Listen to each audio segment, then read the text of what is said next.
কি দেখছো তোমরা? তোমরা হয়তো স্ক্রিনে এখন আমাকে দেখতে পাচ্ছ, আমার চোখে চশমা আছে দেখতে পাচ্ছ। এছাড়া টেবিলের উপর দেখো অনেকগুলো যন্ত্রপাতি রাখা, অনেক হাবিজাবি জিনিসপত্র রাখা। এখানে দেখো আমি পেঁয়াজ রাখছি, তারপর দেখো এখানে হালকা রঙিন কালো কি যেন দেখা যাচ্ছে, তুলি আছে, একটা অনুবীক্ষণ যন্ত্র আছে। এই সবগুলো জিনিস কিন্তু তোমরা খালি চোখে দেখতে পাচ্ছ, কিন্তু আমাদের চারপাশে ইভেন আমাদের দেহের ভেতরে এমন অনেক জিনিস আছে যেগুলো কিন্তু আমরা খালি চোখে দেখতে পাই না। যেমন আমাদের দেহ কোটি কোটি কোষ দিয়ে তৈরি, আমাদের চারপাশে আছে অসংখ্য ব্যাকটেরিয়া, আমাদের শরীরেও কিন্তু অসংখ্য ব্যাকটেরিয়া বাস করে। এছাড়া আমাদের চারপাশে আছে অসংখ্য এককোষী শৈবাল, এছাড়া আছে এককোষী ছত্রাক। এদের কোনোটাই আমরা খালি চোখে দেখতে পাই না। যদি এদেরকে আমরা দেখতে চাই কি করতে হয়? আমাদের অণুবীক্ষণ যন্ত্রের সহায়তা নিতে হয়। তোমরা সাধারণত অণুবীক্ষণ যন্ত্রের সাথে পরিচিত হও ক্লাস 9-10 বা কলেজে ওঠে। বইয়ে তোমাদের এরকম সুন্দর একটা অণুবীক্ষণ যন্ত্রের ছবি থাকে, তোমরা অনেকে এগুলো প্র্যাকটিক্যালে আঁকো, কিন্তু অনেকেরই হয়তো অণুবীক্ষণ যন্ত্র সামনে থেকে দেখার সুযোগ হয় না, বা কোন অংশের নাম কি জাস্ট পড়ে যাও, কিন্তু এ আসলে কি কাজ করে, কেন এর নাম হলো, অণুবীক্ষণ যন্ত্র জিনিসটা কিভাবে কাজ করে সেটা বোঝার সুযোগ হয় না। আজকে আমরা এই কাজটাই করব। এই অণুবীক্ষণ যন্ত্র ধরে ধরে কোন অংশের কি নাম, সে কি কাজ করে, আমরা কিভাবে এই অণুবীক্ষণ যন্ত্রটা ব্যবহার করব সেই ব্যাপারগুলো জানবো। তোমাদেরকে আজকে আমি মূলত এই অণুবীক্ষণ যন্ত্রটা দেখাবো। দেখে মনে হয় পাশে এর ছোটখাটো বাচ্চা টাইপ আরেকটা অণুবীক্ষণ যন্ত্র আছে। এই জিনিসটা তোমাদেরকে দেখাবো না, জাস্ট একটা ছোট একটা ব্যাপার জানানোর জন্য তোমাদেরকে এই জিনিসটা নিয়ে আসছি। সেটা হলো অণুবীক্ষণ যন্ত্রগুলোকে আমরা দুইটা ভাগে ভাগ করি, সরল অণুবীক্ষণ যন্ত্র, যৌগিক অণুবীক্ষণ যন্ত্র। তোমরা দেখেই বুঝতে পারতেছো এই জিনিসটা অনেক ছোটখাটো সহজ সরল কিছু একটা। এটার হইতেছে দেখো কত নাট বল্টু কত কিছু দিয়ে হচ্ছে ভরা। এটা হলো তোমাদের বইয়ে থাকে সেই সরল অণুবীক্ষণ যন্ত্র, আর এই পাশে হলো যৌগিক অণুবীক্ষণ যন্ত্র। তোমাদেরকে আজকে আমি সরল অণুবীক্ষণ যন্ত্রটা দেখাবো না, তাই আগে থেকে এটা দূরে রাখলাম। এটা নর্মালি হচ্ছে তোমাদের ব্যবহার করা লাগেও না, যেহেতু এই অণুবীক্ষণ যন্ত্রটা ব্যবহার করা লাগে তাই এটাই তোমাদেরকে আমরা দেখাবো। তাহলে চলো আমরা শুরু করে দিই। অণুবীক্ষণ যন্ত্র দেখে তোমাদের অনেকে হয়তো ভয় পাচ্ছ যে এইখানে এক জিনিস এইখানে এক জিনিস, কোনটার নাম কি, কিভাবে কি কাজ করে। কিন্তু ভয় পাওয়ার কিছু নেই। এই জিনিসটাকে প্রথমে আমরা বড় বড় কয়েকটা ভাগে ভাগ করে ফেলবো। তুমি যদি খেয়াল করে দেখো এই পুরো অণুবীক্ষণ যন্ত্রটা এই অংশটার উপর দাঁড়িয়ে আছে, এই অংশটার উপর দাঁড়িয়ে আছে। তার মানে কি? এটা হলো অণুবীক্ষণ যন্ত্রের বেজ বা ভিত্তি। ভিত্তির উপরই তো হচ্ছে পুরো জিনিসটা দাঁড়ায় থাকে। তো এই কারণে এটার নাম হলো বেজ বা ভিত্তি বা পাদদেশ। পাদদেশ কেন বলা হলো? পাদদেশ মানে হচ্ছে পা। তুমি আর আমি কিসের উপর দাঁড়িয়ে থাকি? পায়ের উপর। এটাও কিন্তু এই অংশটার উপর দাঁড়ায় আছে, এটার নাম হলো কি ভাইয়া? পা। এরপর তুমি যদি খেয়াল করে দেখো এই পাদদেশ বা বেজের ওপর এরকম ত্রিভুজের মতো একটা জিনিস এখানে আছে। এই ত্রিভুজের মতো জিনিসটা দিয়ে দেখো পুরো অণুবীক্ষণ যন্ত্রটা কিন্তু এই বেজ বা পাদদেশের সাথে যুক্ত, এই যে এটার মাধ্যমে। তাহলে দেখো তো এটার মাধ্যমে এটা দাঁড়ায় আছে না? তো এই অংশটার নাম হলো স্তম্ভ বা স্ট্যান্ড। এই ত্রিভুজাকৃতির জিনিসটার নাম হলো স্তম্ভ বা স্ট্যান্ড। এখন তুমি যদি খেয়াল করে দেখো আমরা এই অণুবীক্ষণ যন্ত্রটাকে এই স্তম্ভ বা স্ট্যান্ডের মাঝখানে এখানে দেখো একটা স্ক্রুর মতো একটা জিনিস আছে, এই বরাবর আমি পুরো অণুবীক্ষণ যন্ত্রটাকে ঘোরাতে পারি। এই অংশটার নাম হলো ইনক্লাইনেশন জয়েন্ট। ইনক্লাইন মানে কি বলতো? আমরা হচ্ছে হেলাতে পারা, এইরকম একটা জিনিস বোঝায়। তাহলে দেখো এর মাধ্যমে কিন্তু আমি পুরো অণুবীক্ষণ যন্ত্রটাকে নাড়াতে পারছি। এরপরে তুমি যদি খেয়াল করো, তুমি দেখো ওপরের যা কিছু আছে, দেখো এইখানে কিছু জিনিস আছে, এইখানে কিছু জিনিস আছে, পুরো জিনিসটা এই যে সি আকৃতির যে অংশ যেটা আছে এটার মাধ্যমে হচ্ছে যুক্ত। এবং ধরো আমি যদি অণুবীক্ষণ যন্ত্রটাকে এখান থেকে নিয়ে অন্য এক জায়গায় নিতে চাই, আমি কি এখান থেকে এভাবে ধরি? দেখো এটা কিন্তু পড়ে যাচ্ছে, কন্ট্রোল করা করি না। আমরা কিভাবে ধরি? আমরা এইভাবে ধরি। এইভাবে ধরে ধরে এখান থেকে এখানে নিব, বা এইভাবে ধরে আমি এখান থেকে এখানে আনবো। তাই এই জিনিসটাকে বলা হয় অণুবীক্ষণ যন্ত্রের আর্ম বা বাহু। এটা আমরা ধরতেছি এই কারণেও বাহু বলতে পারো। আবার দেখো বাহু বা হাতের কাজ কি? পুরো জিনিসটাকে ধরে রাখা। দেখো এই কিন্তু অণুবীক্ষণ যন্ত্রের বাকি সব কিছু অংশকে সে ধরে রাখতেছে। তাহলে এটা হলো কি? আর্ম বা হাতল বা বাহু। এখন তুমি যদি খেয়াল করো আর্ম বা হাতল বা বাহুর দুইটা প্রান্ত আছে, এইখানে একটা প্রান্ত, এইখানে একটা প্রান্ত। এই যে দুইটা প্রান্তে দেখো উপরের প্রান্তে অনেকগুলো জিনিস আছে, নিচের প্রান্তে আবার এখানে অনেকগুলো জিনিস আছে। উপরের প্রান্তে এই অনেকগুলো জিনিসের মধ্যে দেখো তোমাদের চোখে পড়বে প্রথমে যে জিনিসটা, সেটা লম্বা একটা টিউব। তাহলে দেখো অনেক লম্বা একটা টিউব না? এটার নাম হলো দেহ নল বা বডি টিউব। দেখো আমাদের অণুবীক্ষণ যন্ত্রের দেহের একটা বড় অংশ কিন্তু এই টিউবটাই তৈরি করতেছে, তার নাম হলো কি? দেহনল বা বডি টিউব। এবং এই দেহনলের নিচে খেয়াল করতেছো যে এইখানে একটু লম্বা কি যেন আছে। তুমি যদি একটা এভাবে একটু যদি চিন্তা করে দেখো যে একটা মানুষের কথা যদি ভাবো, মানুষের কি হয়? উপরের দিকে চোখ থাকে, নিচের দিকে নাক থাকে, এবং নাকটা একটু হালকা একটু সামনের দিকে আগানো থাকে। তুমি দেখো এই যে লম্বা একটু সামনের দিকে আগানো আছে। অনুবীক্ষণ যন্ত্রে এই যে অংশটা আছে এটার নাম হলো নোজ পিস, ঠিক আছে? আমরা যে নাক যেটা আমরা বলে থাকি ওই নোজ পিস। এবং তুমি যদি খেয়াল করে দেখো নোজ পিসের একটা বৈশিষ্ট্য হলো নোজ পিসটাকে আমরা ঘোরাতে পারি, ঠিক আছে? এই দেখো আমরা নোজ পিসটাকে ঘোরাচ্ছি, ওকে? তো এটা হলো কি নোজ পিস, ওকে? আচ্ছা, নোজ পিসের একদম উপরের দিকে যদি হচ্ছে তুমি চলে আসো, এই যে অংশ যেটা আছে এটার নাম হলো আই পিস বা অভিনেত্র। আই পিসের কাজ কি? দেখো আমরা অনুবীক্ষণ যন্ত্রে তো নিশ্চয়ই কিছু হচ্ছে দেখবো, তো আমরা দেখি কিভাবে এইখানে এভাবে হচ্ছে চোখ রেখে দেখতে পাই, তো এটার নাম হলো আই পিস। এখন আমরা যদি আবার একটু নোজ পিসে যদি আবার হচ্ছে ফেরত আসি, তাহলে দেখো তো নোজ পিসের আন্ডারে দেখতেছো কতগুলো লম্বা লম্বা সিলিন্ডারের মতো কিছু জিনিস আছে, এরা হলো হচ্ছে লেন্স এবং এদের পাওয়ার এক এক রকম। যে ছোট লেন্স যেটা দেখতে পাচ্ছ এটার পাওয়ার একটু কম। এরপরে তুমি যদি খেয়াল করে দেখো এই লেন্সটার এখানে হচ্ছে 10x লেখা আছে, এটার পাওয়ার আরেকটু বেশি। এই লেন্সের এখানে দেখো 45x লেখা আছে, এটার পাওয়ার আরও বেশি, মানে আরও জুম করে তুমি হচ্ছে দেখতে পাবা। তো তুমি যেই জিনিসটা দেখতে চাচ্ছ সেই জিনিসটা যদি বেশি জুম করে দেখতে চাও তাহলে এই যে নোজ পিসটাকে ঘুরিয়ে তুমি হচ্ছে ওই লেন্সটাকে এখানে সেট করে দিতে পারবে। তাহলে দেখো তো দেখি, ভালো কথা, এই জিনিসগুলোকে আমরা রাখবো কোথায়?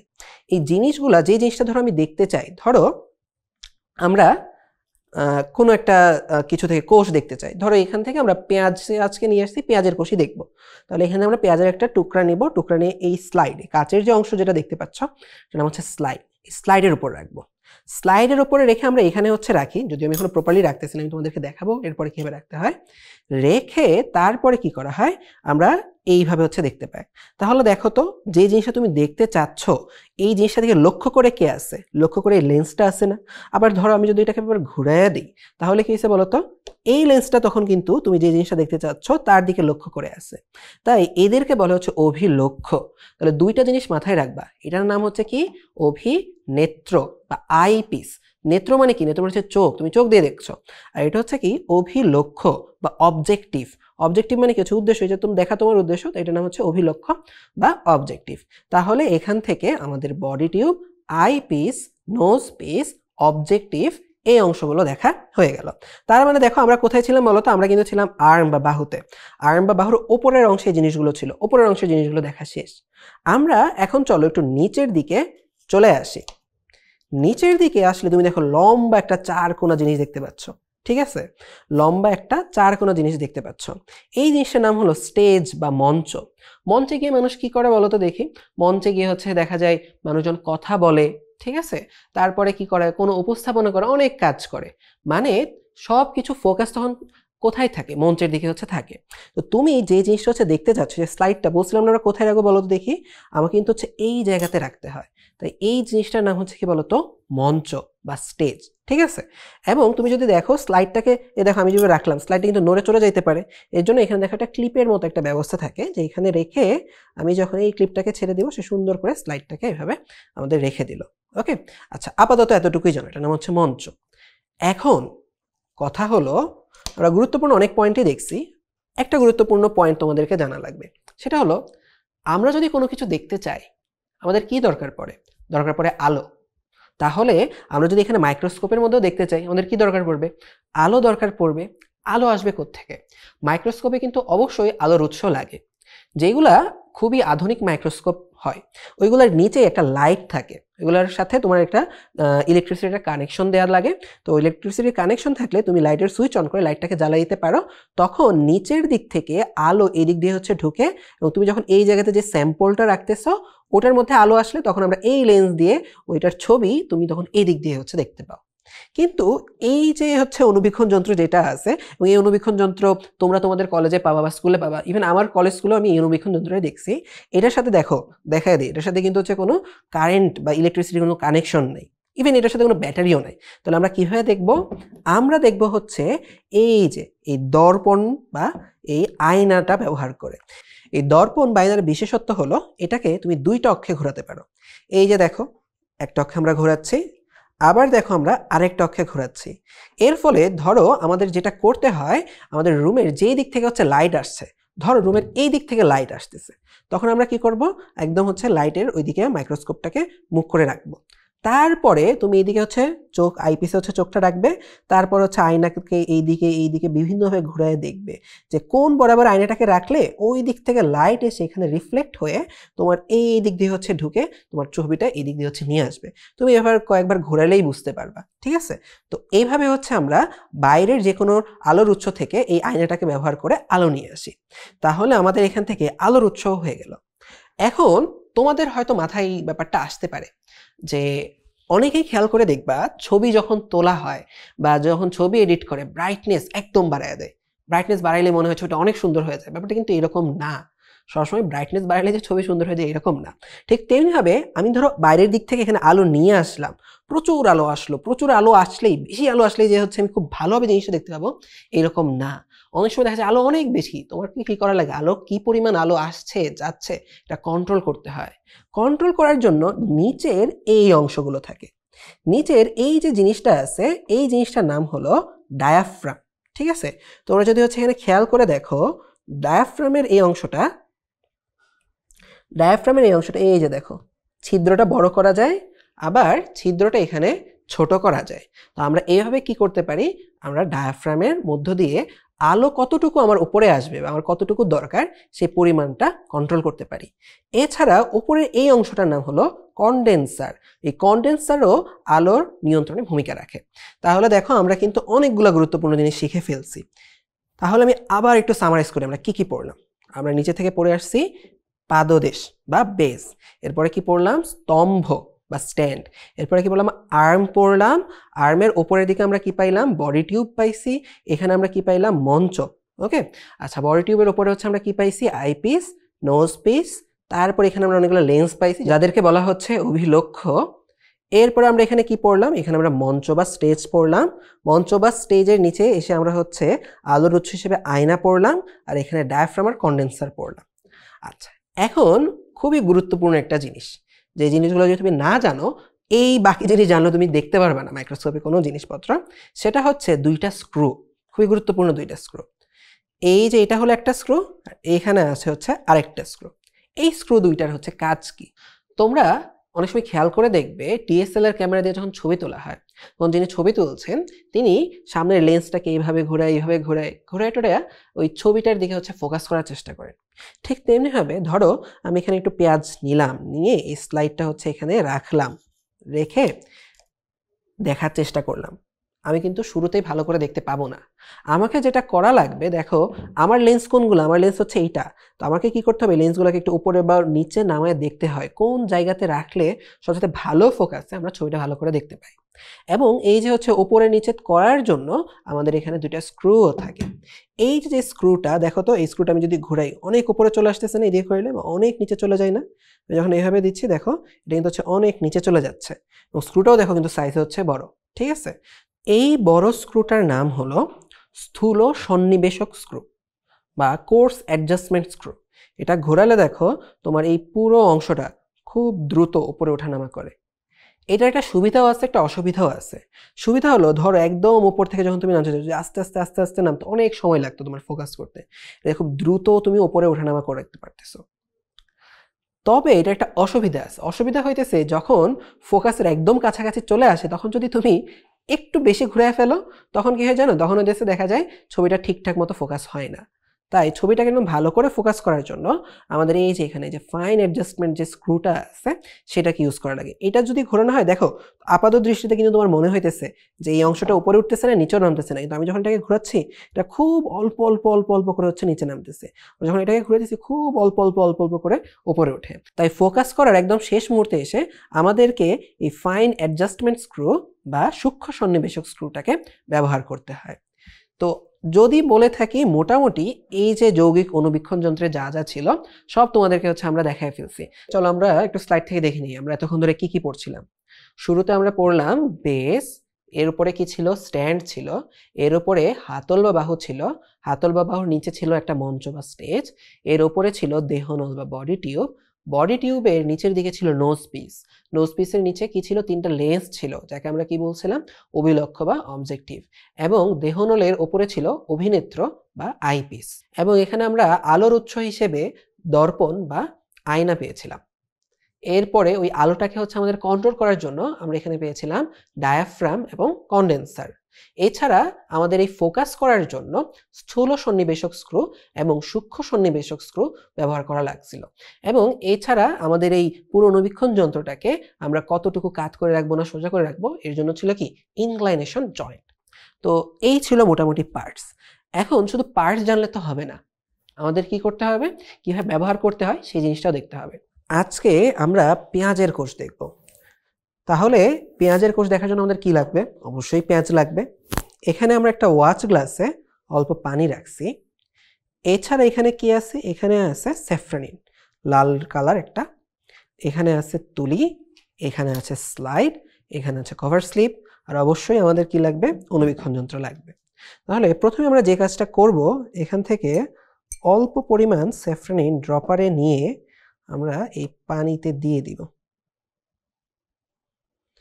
এরপরে এই স্যাফ্রনিনটাকে আমরা এখানে তুলি দিয়ে ভালো করে পানির সাথে হচ্ছে মিশিয়ে দিব।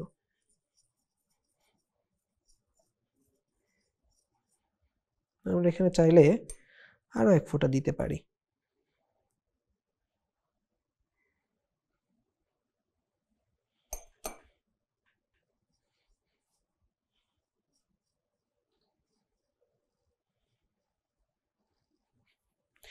এখান থেকে আমরা ছোট এক টুকরা পেঁয়াজ নিব। পেঁয়াজ নিয়ে এটাকে আমরা ভেঙে ফেলবো। ভেঙে ফেললেই তোমরা এখানে দেখতে পাবে যে পেঁয়াজের এরকম বাইরের দিকে একটা ছোট একটা পাতলা একটা আবরণ থাকে পর্দার মতো। আমরা ওটাকে টেনে তুলে ফেলবো। এই যেটাকে আমরা তুলে ফেললাম, তোলার পরে এটাকে আমরা এখান থেকে সুন্দর করে এই স্যাফ্রনিনের এই পানির মধ্যে হচ্ছে আমরা এটাকে ছেড়ে দিব। তো যদি এমন হয় যে তোমার হাত থেকে আসতেছে না, সেক্ষেত্রে তোমরা তুলি ব্যবহার করতে পারো। তুলি দিয়ে এটাকে সুন্দর করে আমরা পানির মধ্যে মিশিয়ে দিব। এভাবে আমরা এটাকে কতক্ষণ এই লাল রঙের স্যাফ্রনিনের দ্রবণে কিছুক্ষণ রেখে দিব। এরপর আমরা এখান থেকে একটা স্লাইড নিব। স্লাইড নিয়ে আমরা এটাকে স্লাইডের উপরে রাখবো। সুন্দর করে তুলি ব্যবহার করে এটাকে হচ্ছে আমরা এভাবে মেলে দিব।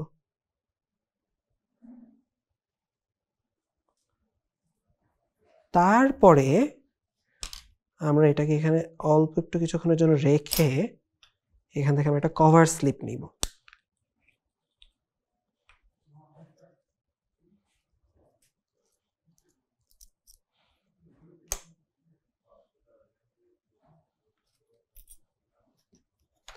তারপরে এটাকে আবার ঠিক করে যদি গোছানো লাগে, মেলে ধরা লাগে, ধরে এর ওপরে আমরা কভার স্লিপটা বসিয়ে দিব।